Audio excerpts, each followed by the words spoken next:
You listened to him on the KVJ show for years. Every time he tried to talk sports, he'd get shut down. After years of begging, we finally gave in. Brought to you by Bremen Motorcars and by Wellington Anti-Aging. It's Kevin's Other Show on 640 The Hurricane.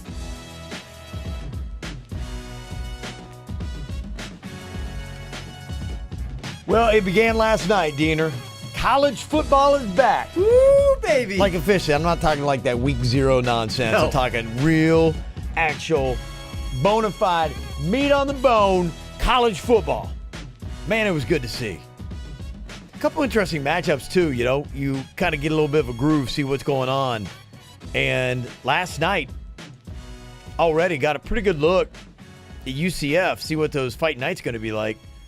Undefeated national champions from last year. Of course, can't forget that. At least if you live in Orlando.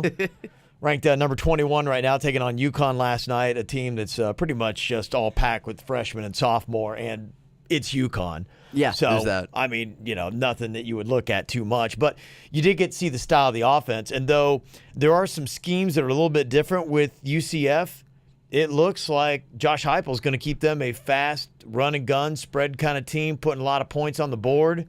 Yeah. At least with the schedule they've got. It sure seemed that way last night. They came out pretty much how they started. I mean, just run and gun, kind of old-style football where you were just throwing everywhere, you know, no huddle like they were doing last year. It's just, they're fun to watch. Yeah, to the basic guy, it doesn't look any different. 652 yards. They scored 8 touchdowns on 11 drives. Gosh. I mean, efficient. They were just pounding on 56-17 the final score, and they were just whooping them last night. 14-game win streak, too. Yeah, that's right. Yeah, going back to last year. And they covered the spread for all those who are interested parties. What was the spread on that? It was 24. It was a lot of points. And when I saw that, I was like, man, that's a lot. I mean, even for UCF at UConn, you're thinking to yourself, you know, if this was mid-October, yes, Yeah. I'm taking UCF. But you think, all right, they're going to need some time to warm up. Yeah, that took about 2 drives for them to warm up. I just don't think, because the big part of it, you just don't know what you're going to get. So I think that's probably why. But you're likely going to see, I would imagine, a lot of spreads starting to change in this. And if you're FAU, you're probably looking at that game because, talking a couple of weeks, FAU is going to be playing UCF. Right? So That's right. FAU's got a solid defense, and we're going to see a lot more. How can they hang with Oklahoma? Oklahoma's got a first-year quarterback going to be coming in, and it'll be interesting to see what the spread of UCF and FAU is going to be. That's a good question, man. I would imagine UCF is going to be favored, but depending upon what FAU does offensively and defensively against Oklahoma, I think that's gonna really set the tone. Yeah. Keep in mind because FAU's got Air Force next. Okay, so after the Oklahoma game, they have Air Force. So it's in between that. Because this game is, like you said, it's in a few weeks. September 21st, we're looking at for this game. Yeah, it's just tough, and I don't know that anybody's really made any note of it. Which is a Friday, by the way. Keep in mind, that's not a Saturday game. That's a national game. Yeah, Friday night game, national game. Yeah, so I don't know if a lot of people have really made note of the schedule for FAU, but it is challenging because you've got Oklahoma, obviously. That's a challenge in Norman. Yeah. Just playing the caliber of players that they got on the 7th-ranked Sooners. Then you got to face Air Force. I believe Air Force, do they run the triple option? Does all the service academies run that? I believe they still do, yeah, because I know Army and Navy does. Which that's tough to scheme for. And they say that's usually at least 2 weeks. In fact, some teams will start, if they've got one of the service academies a month away, they will start practicing for it a little bit just to get used to it because the blocking is different and just how to cover. That's tough. So that's the second game for FAU. So you got to play Oklahoma, then you got to play a service academy with the triple option. At least that's at home with Air Force. So it's not like they're playing at Navy like last year. That was one of their losses last season, was that game. Actually, no, I'm sorry. Navy was down here. Navy was down here as well. But it still was about a 20-point loss. Yes. It was a pretty good loss that FAU had to them. Then you got Bethune-Cookman that's going to be at FAU, so you get a chance to chill before you got that Friday night game against UCF to try to get ready for that. And defensively, and I would assume schematically, they're probably most used to seeing what UCF is going to throw at FAU. Right. But that is a tough start to have Oklahoma and then a service academy, quick breather, and then you got the UCF game. That's true. And 6 days in between when you're talking about that game against Cookman and then UCF. it's a Saturday to a Friday. That's so, why it's good that you got a Bethune-Cookman Yeah. right there in that spot, because Need you to can have kind of that. chill a little bit. Hopefully you can get your starters out. You can rest them a little bit so you're not banged up. And just like last year, this schedule is front-loaded for FAU with Oklahoma and Air Force Right. and UCF. And then after that, it's their conference schedule, against like Old Dominion and Marshall and Louisiana Tech and schools like that. So it's kind of like last season when I think they lost their first 3 games, right? It was Wisconsin. They started 1-3. and Navy. They started Okay. 1-3 last year, and then they rattled off 10 in a row. That's right. Okay. But you have a good point though with that line against UCF, because the line against Oklahoma is only 21, right? So you figure to yourself, well, we have to see how they play against Oklahoma. But will they be getting more points at UCF rather than at Oklahoma? It could be kind of strange. It just depends upon how much they respect that win. 56-17 on UConn. And again, it was a team of freshmen and sophomores, not a strong program. Right. How much benefit do they get? UCF next week is going to be playing South Carolina State. So you're going to see a lot of the same. But, I mean, all these games for UCF leading up to that, it's going to affect whatever the spread is. It's going to be an interesting spread with FAU. It is. Depending upon what FAU does in the next 2 weeks. Right. It's going to dictate leading up to that game. Last night, you had Northwestern and Purdue. Northwestern traveled to Purdue to play. Tight game, 31-27.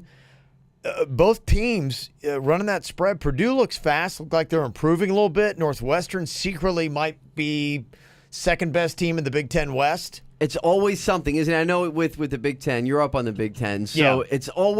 it's like a Northwestern or an Indiana or an Illinois, Purdue in the past. One of those teams that just kind of sneak up on you against, like, whether you're Michigan State or Ohio State or Michigan, and you have that upset, and it happens every year.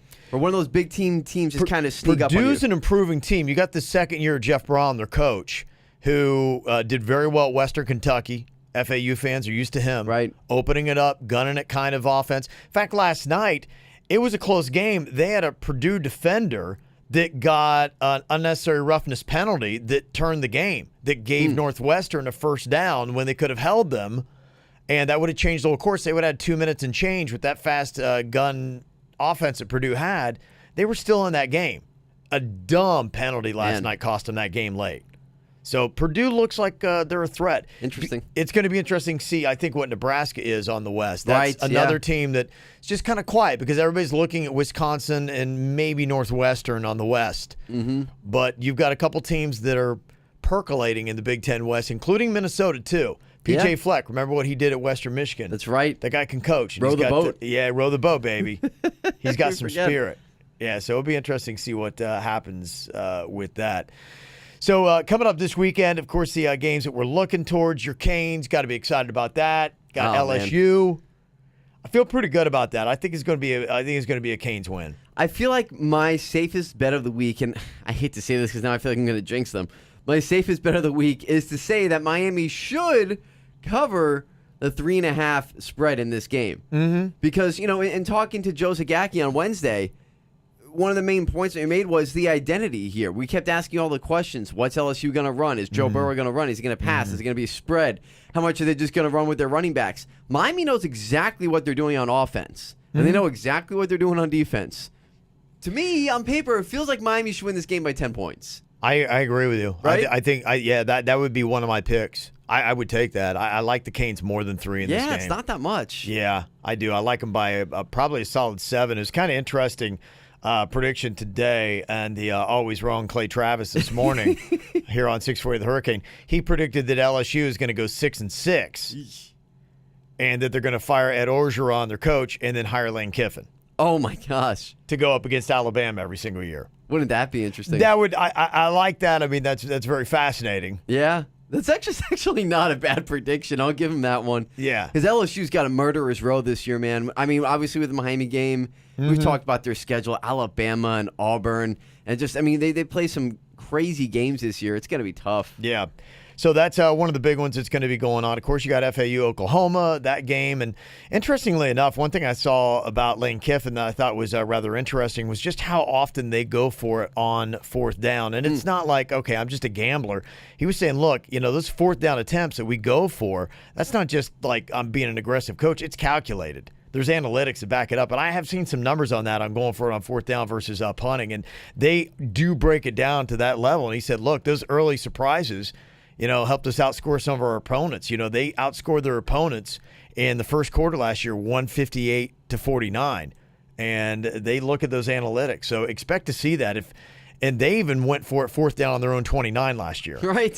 So they don't play. So I would expect to see that against Oklahoma coming up on Saturday. Oh, for sure. And that's something Oklahoma's not really used to. You're used to going against opponents who are conservative and they're going to punt on 4th and 1.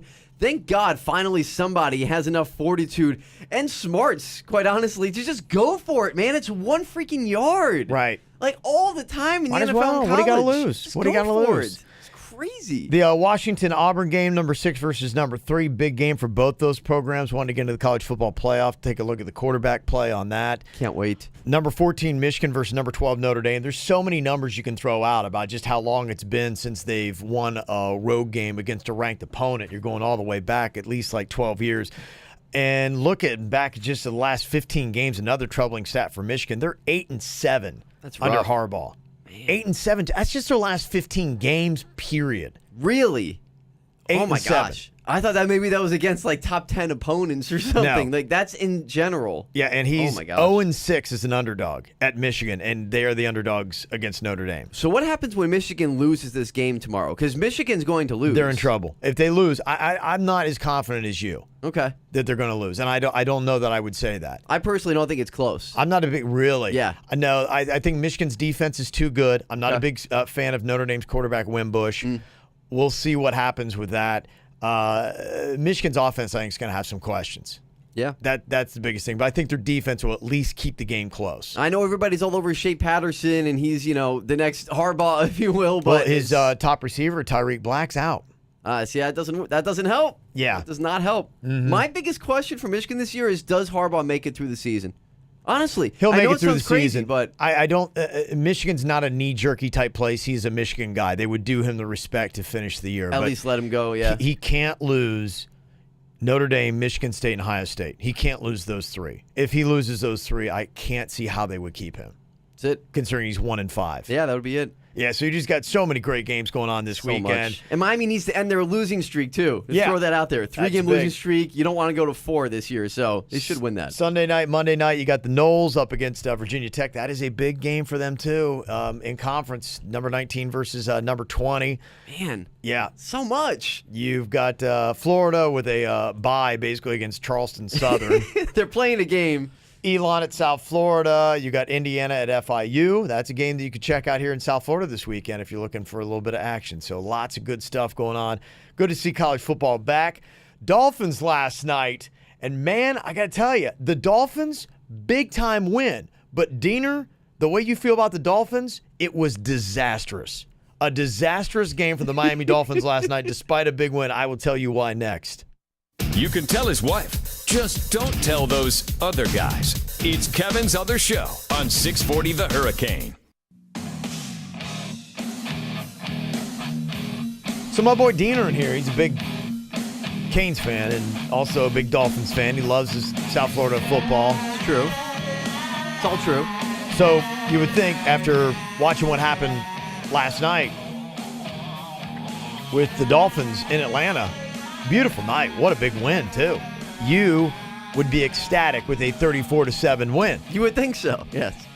I have a feeling that you are completely devastated today with what you saw on the field last night. You already know me too well, sir. Devastated. You are 100% correct. I couldn't even believe, as I was looking at the numbers and breaking this all down in the highlight reel, the game that Brock Osweiler played last night. 16-25, 147 yards, 2 touchdowns. He led 3 first-quarter touchdown drives. It's the best thing you've seen out of the Dolphins offense. Now, keep in mind, the Falcons, who are they playing? Nobody's playing their starters, whatever. But they even said, the Miami coaches, this is a competition to basically see, despite your QBR, who can lead more touchdown drives. And Fales was leading 1-0 going into that game last night. Osweiler, 3 first-quarter touchdown drives, completed each of his first 6 passes for 65 yards. David Fales. And Fales is properly addressing what he did last night. 13-20, 94 yards and 1 interception. No touchdowns, right? No. Fails. Yes. David Fails. He fails. Yes. David Fails. It's a really bad name for a quarterback. It right? really is. David Fails. Brock Osweiler wins the quarterback battle. He will be Ryan Tannehill's backup. Don't say it. Okay, do you disagree? Do you disagree? How after that showing last night, do you, if you're Adam Gase, you come out and say, well, our backup quarterback is going to be David Fails. He's QB2.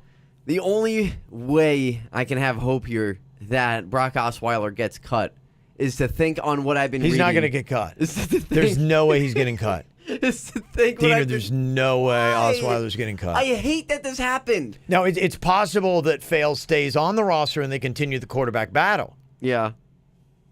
But, I mean, they're going to come out the depth chart, right? It wouldn't surprise me to see them keep both, because here's the thing. I know they want to go 2 quarterbacks because they want to have room to keep another tight end or another wide receiver. Mm-hmm. But when it comes down to it, you have Ryan Tannehill, who we know has obviously had some injuries in the past. Yeah. You don't want to solely rely on either Brock Osweiler or David Fails. You need somebody to back one or the other up. Who is that somebody? Diener? It's those 2 guys. I Okay. mean, it's so those who's 2 on the guys. line? QB2 come the Titans game. It's most likely Osweiler. It is. Yeah. That's right. You couldn't wait for this. I know you couldn't I'm wait so for this. excited when I saw that. I was like, oh my gosh. I've never been so disappointed watching the Dolphins go on 3 scoring drives. I mean, Osweiler just It was- blew up. Why? Why did this happen? I'm sitting there shaking my head last night. Like, people are going to fall into this trap now that Osweiler is good when he's not. He was playing for his life. He knew he needed it, man. He knew he needed it. Yeah, that's fair. Yeah. It'll be interesting to see a lot of the names that, possibly going to get cut. You're not really going to know too many. The one that might stand out for you, if you're an FAU fan, Greg Joseph, is he going to get cut? Most likely he will, and it doesn't seem really fair. Jason Sanders last night came up really short on a 53-yarder, but then he kicked that 56-yarder, and I think he, won the job with that. Yeah, he pretty much nailed it with that kick. But Greg Joseph is 3 for 3. Had a 33-yarder last night. He had a 48 and a 54-yarder. Yeah, it's not like he's looked bad. It's not like he's missing kicks. That's why for him it's like, okay, if you're Greg Joseph, what else do I do? Nothing. So, I don't know that he's going to be a Dolphin. He's probably going to get the cut, right? You'd think? It seems that way. Okay. I mean, for his sake, hopefully he gets picked up by another team because he's a promising young kicker. Yeah, but I mean, if you're an FAU fan, it'd been kind of cool to see him in a Dolphins uniform. Sure. Which, hey, look, nothing's official yet. We're not breaking any news here. The deadline's tomorrow at 4 p.m., but that's the speculation. That's what they're saying. You had Kalen Ballage last night. He got 25 rushing yards, 4 attempts, 3 receptions for 37 yards, had a 9-yard scoring run. Not sure how I feel about this guy, Kev. I'm really not. Well, what do you think they're going to do at running back? I mean, he's number 3, right? I mean, honestly, I feel like he should go down to number 4. Well, then that means he's going to get cut. They might keep 4 running backs. You think they'll keep 4? Because they like Sonoris Perry a lot. And so do I. I mean, he has actually looked good in the preseason. Sure, yeah. But I thought he was probably going to get cut. You don't think they're going to keep – I mean, because that does put him in a rough spot. They're going to have to keep 4, right? I mean – Right.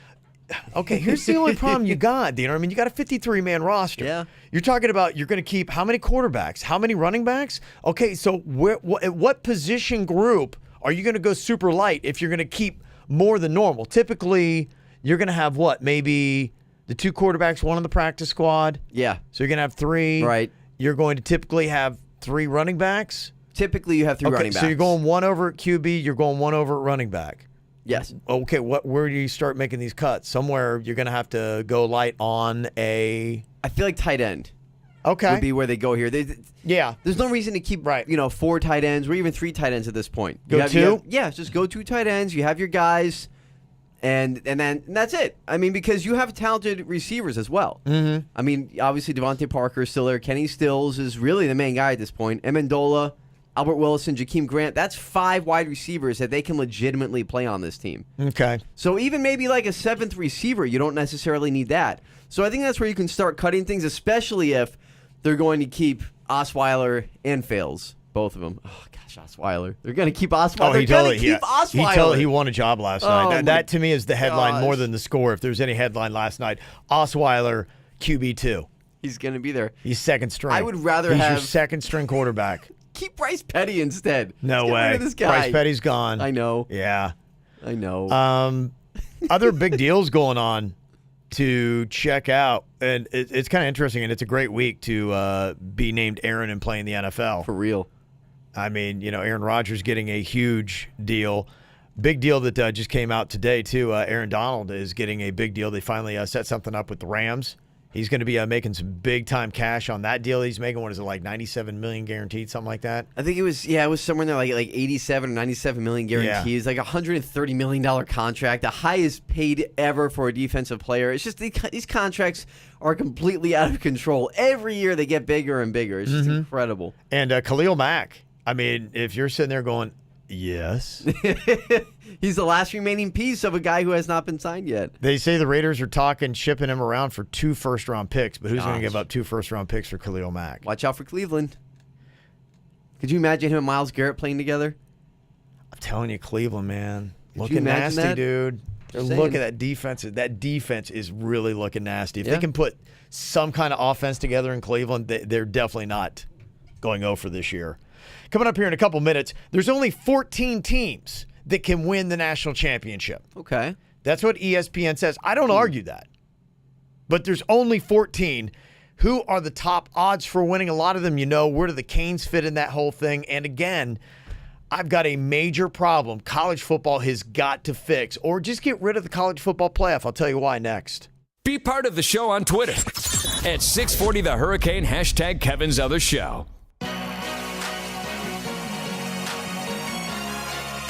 ESPN says only 14 teams can win the national championship.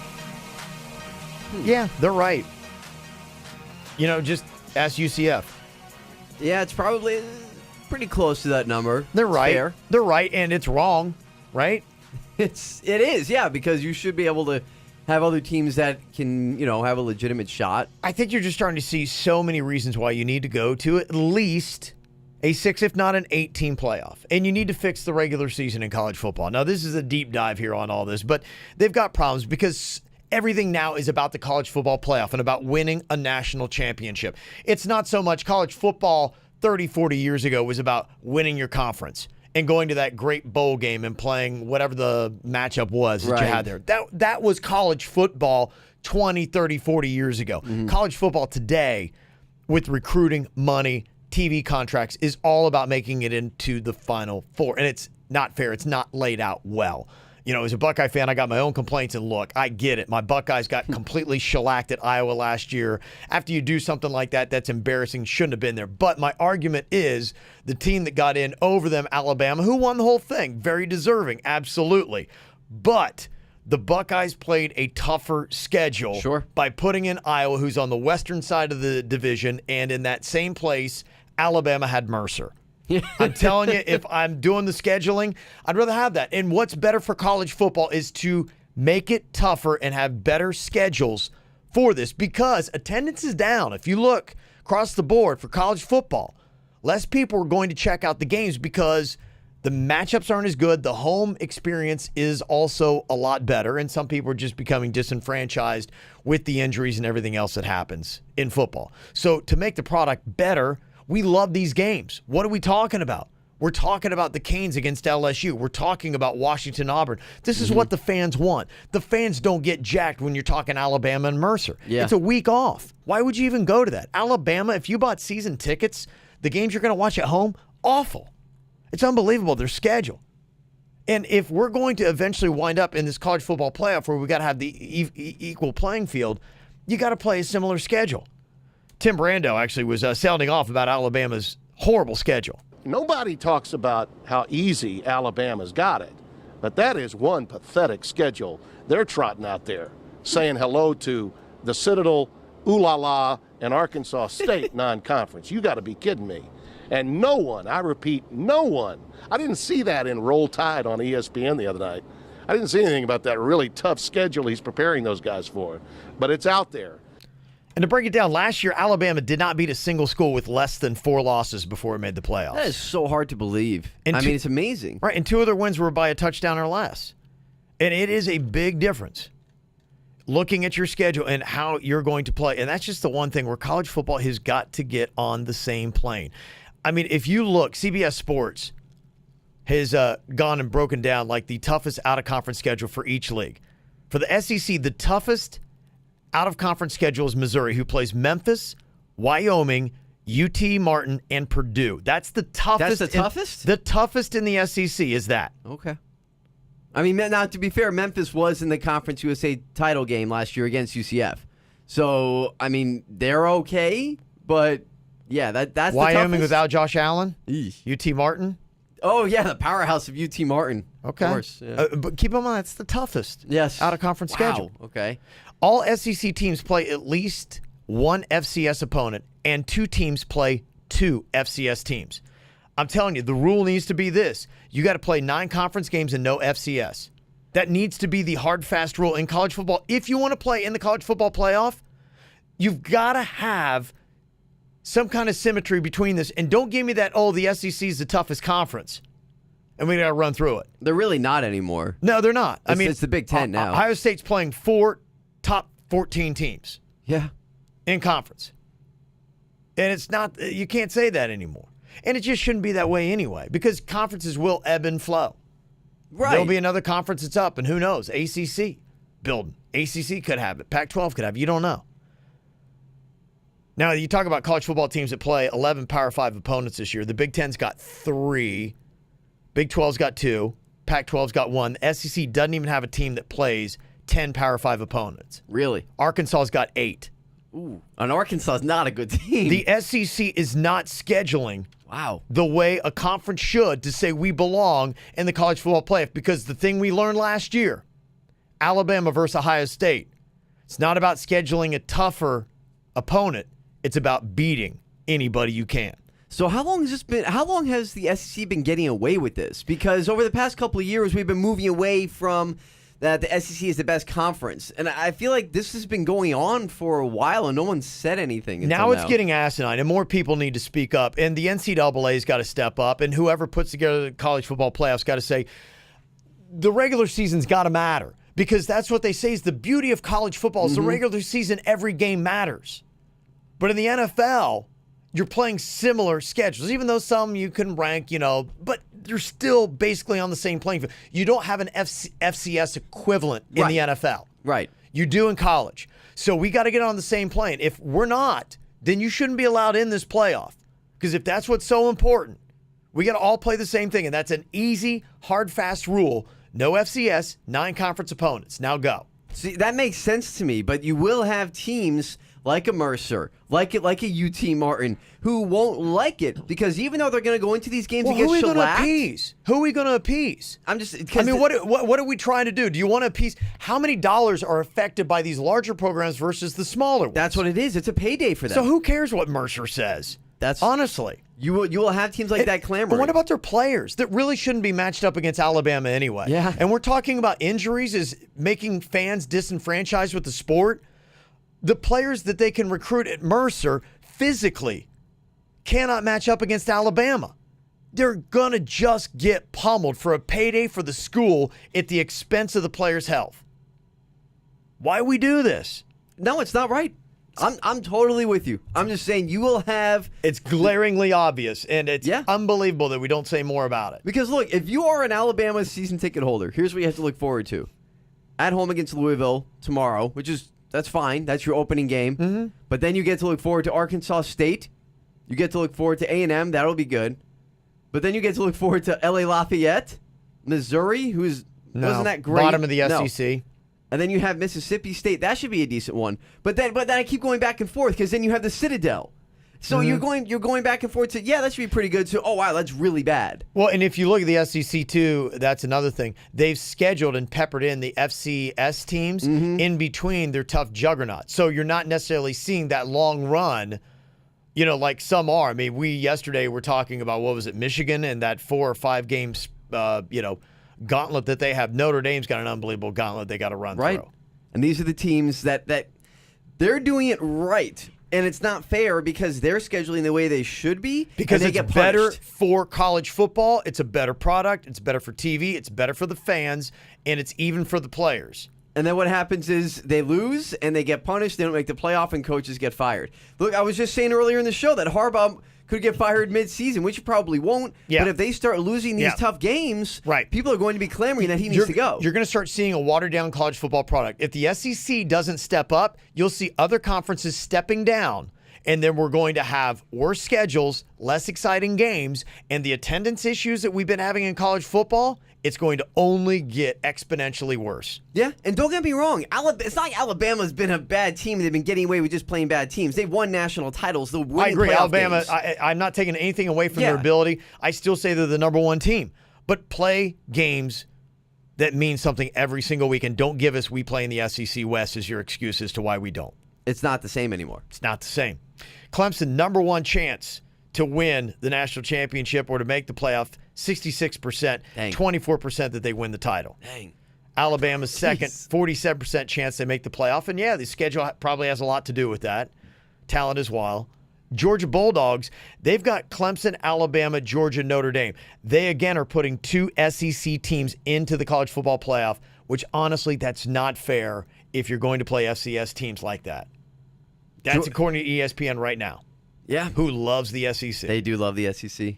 Where was Miami on that? 13th. 7% chance to make the playoff, 1% chance to win the title. It's all because of the dominance of Clemson that, again, they're going to have to run the table, and they don't expect the ACC to put 2 teams in there. Basically, Miami's best chance to make the playoff, you got to beat Clemson in the ACC championship. Bull hockey. Excuse my language, but bull hockey. 7%. All they have to do, I know they have some tough games at Boston College, at Virginia Tech, Florida State's at home.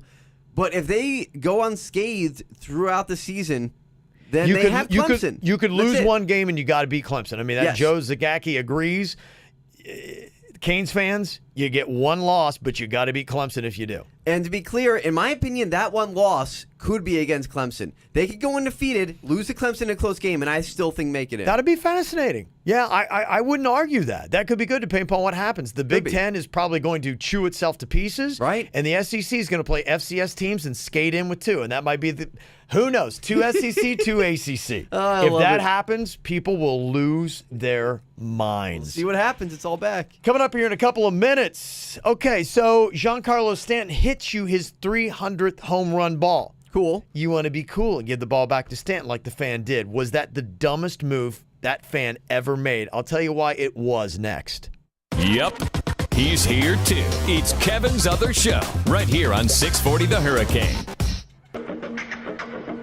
Kind of been waiting a while for Giancarlo Stanton to hit that 300th home run. Good Lord, we were talking about this when he was playing down in Miami a couple weeks ago. Like, oh, that'd be cool if he did it in Miami. I think to his defense, it was just last week. It seems like it was a while ago. Was it not just last week? Was that last week? It seems like so long ago. I'm losing track of time on when this happened. I don't even remember. He hit number 299 on August 18th. Okay, and then he hits number 300 on August 30th. All right, so yeah, that's about 2 weeks. Yeah, he went through a little bit of a drought there. He hit number 300 in Yankee Stadium, and so that probably was to his benefit because if you're Giancarlo Stanton, that's a big number, 300. You want to keep that ball. You might want to hold on to that one. Yeah, it's a milestone. One for the trophy case. So he luckily had a fan because they are not obligated to return the ball. I mean, that's just the way it goes, right? That's true. I mean, they're not going to come and say, that doesn't belong to you. No, the ball goes into the stands. It's your ball. I mean, that's just the way baseball works. So the fan was cool. And honestly, it feels right. You know, you catch Giancarlo Stanton's 300th ball. You can say you did. You take a photo with it. That's your keepsake, not the ball itself. So what he did, he traded it in for a meet and greet with Stanton. Sure, he got a photo with it. He got some autographed baseballs to replace it. Tickets to a future game. Cool. A clubhouse field tour visit. And the Yankees, probably more than any franchise, had the coolest clubhouse tour. I don't know if you've seen it. I saw it on TV. They're going through, I mean, because, you know, they got, they had this whole thing, glass cases of all these legendary, I mean, with the Babe and the history and the World Series trophies and everything else. I mean, there's no franchise, sorry, Red Sox, that has the history of the Yankees, you know? And they do a really good job basically putting together a museum of baseball. Hey, listen, the Marlins have won 2 World Series, all right? Don't you're forget about that. Yeah, pretty impressive. It's a short walk. You go through the halls with Bobby Bonilla's picture and Cliff Floyd and Mike Piazza for a week. It's good stuff. Oh, and he also got 2 Bud Lights.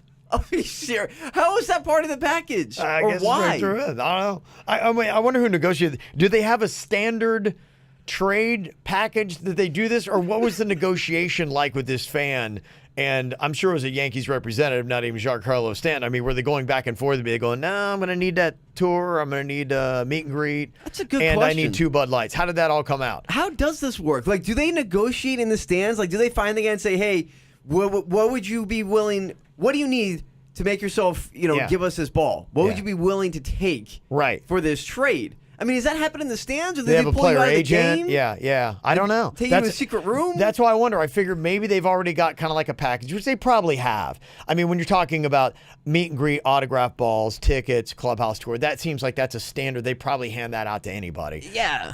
Who knows? Maybe Bud Light was like going, hey, 2 Bud Lights. Think of all the free publicity we're going to get for all the yokels on radio talking about this. Like us. Did he ask about, like, did he specifically say, I want 2 Bud Lights? I don't know. That's what I'd like to know. Because it makes it fun. Makes the story more fun when you throw that in there. I think maybe he did. That's crazy. So what do you do if you're out there and you catch Giancarlo Stanton's 300th home run ball? Are you going to be cool and go for this package deal that they're offering on the table? Do you hold out for more? And say, yeah, I'll do it, but I need a little bit more here. I mean, for me, you know me, I'm a big softie, so I give it back to him. I know, I am too. I'm a pushover. Yeah. And I hate that, but I get why you would say, I don't know, dude. You know what? I'd like a little bit more. Let me tell you why. Giancarlo Stanton, 300th home run ball. I don't know what it would go for, but let me just throw this out there, that there's a couple others out there of some value. It's not going to compare to Mark McGwire's 70th home run ball because that was, some history, I guess, to an extent. That happened in 1998. The guy who created the Spawn comic book series actually bought that ball. Really? Yeah, he did. Guess how much? Uh-oh. Take a guess. What do you think? Mark McGwire, 1998, 70th home run ball. What did that go for? Does it say when it was bought? Or no? Do you I think it was a couple that? years later in auction, yeah. Okay, so a couple of years later. And he wound up buying also, I think, his 67, 68, 69th too, something like that. 50,000? 50,000, that's a great guess. That's really good. Is it good? No, $3 million. Oh, what? $3 million. Are you kidding me? $3 million. Wow. He gave for that ball. $3 million for that ball. Yo. Now, again, Giancarlo Stanton, number 300, is not going to fetch $3 million. No, but my God. But let's get an idea where you might be able to talk possible value. Keep in mind, Giancarlo's still got some playing days ahead of him. Babe Ruth hit a home run in the 1933 All-Star game. That ball went for $805,000. Yeah, that's pretty good. But keep in mind, it's from 1933. It's the Babe. Barry Bonds, 756 home run ball. $752,467. Wow. So, wow. Giancarlo Stanton's 300, not the same magnitude of any of those that I just named. Sure. And you're right on that. But if we're talking 300, a player that likely is going to hit over 500 in his career, might be one of the greatest, a 300 ball, you're, I would say, talking about a ball that realistically, and I'm even lowballing here, one day will be worth a minimum of $250,000. You might be right. And you traded a $250,000 ball for a meet and greet, autographed baseballs, tickets to a future game, a clubhouse field tour, and 2 Bud Lights. Don't forget the 2 Bud Lights. Okay. All right. Yeah. Okay, it's all good. I agree with you. I probably would have done the same thing because it's the cool thing to do, and it's just right. But that's what he did. Got some high school football action tonight to check out. Some really good matchups. Some of the best stuff you're going to see all season long is going on. That Dwyer Atlanta game is going down tonight. You've got Wellington at Vero Beach. Vero Beach got to be heavy favorites on this. I mean, they don't do point spreads that I know of for high school. They probably do in the stands. In the stands, yes, I was going to say. But not anywhere that we talk about. What you got going on tonight is you're talking about a very solid Vero Beach team that beat the defending state champs Venice 42-20 last weekend. The series pretty lopsided. Vero Beach leads 11-2, and last year Vero Beach beat them 62-24. Jeez. So good luck, Wellington, on that. But those are 2 really big matchups. You got some other South Florida teams that traveled to Georgia for the Freedom Bowl at Milton High. Cardinal Gibbons is taking on Milton, Georgia.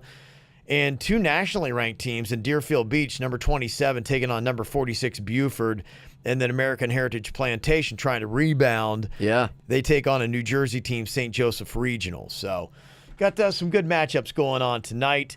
Cool thing about this is you'll be able to hear about all those matchups tomorrow morning. You can catch Coach K He's going to be breaking it all down 10 a.m. right here on 640 The Hurricane. Oh, Go to right. our website, too. Friday, Saturday mornings, I get up. First thing I want to do is, get the highlights and find out what happened. We've got the scoreboard ticker right on our website. It's very convenient. Mm-hmm. It's all there, so it's nice and easy. And I forgot it's a long weekend, too. It is. How about that? Yeah. Tweet it all out. Check it out. So there you go. You can get it, too. We'll make sure we tweet it out tomorrow morning if you forget. Follow us on Twitter, Kevin's Other Show. Check out the YouTube show under the KVJ Show. You can find it right there or just search for it and download that podcast, Kevin's Other Show. You listened to him on the KVJ Show for years. Every time he tried to talk sports, he'd get shut down. After years of begging, we finally gave in. Brought to you by Wellington Anti-Aging. Low T? Go to WellingtonAntiAging.com.